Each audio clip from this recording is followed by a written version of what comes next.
നമുക്കൊരു confidential report വന്നിട്ടുണ്ട് from intelligence. അതായത് മുകുന്ദൻ സാറിന് നേരെ ചിലപ്പം എപ്പോൾ വേണമെങ്കിലും ഒരു അറ്റാക്ക് ഉണ്ടായേക്കാം. ഇവിടെ സെൻട്രൽ പ്രിസണിൽ നിന്നും ശിക്ഷ കഴിഞ്ഞ് 4 പേർ ഇറങ്ങിയിട്ടുണ്ട്.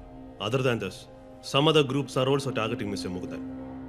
നീ ഗൺമാൻ ഡ്യൂട്ടി ഏറ്റെടുക്കാൻ ബുദ്ധിമുട്ടാണെന്ന് മുമ്പ് ആലപ്പുഴ ജില്ലാ സെക്രട്ടറിയോട് സംസാരിച്ചില്ല. അപ്പോ നീ ഈ ജോലി വലിയ താല്പര്യത്തോടെ അല്ല ചെയ്യുന്നതെന്നാണ് അർത്ഥം. എന്താ ശരിയാ? ഇതൊന്നും പിള്ളേർ കളിയല്ലോ. ഇലക്ഷൻ ഇനി കുറച്ച് മാസങ്ങളേ ഉള്ളൂ. അയാൾക്ക് നേരെ ഇനിയൊരു അറ്റാക്ക് ഉണ്ടായാൽ എന്തായിരിക്കും അവസ്ഥ? ഈന്റെ ഒരു ഗുരുതരാവസ്ഥ കുഞ്ഞു മോനെ എനിക്ക് മനസ്സിലാവിട്ടാന്ന്. സാറ് പറഞ്ഞത് എന്താണെന്ന് തനിക്ക് മനസ്സിലായോ?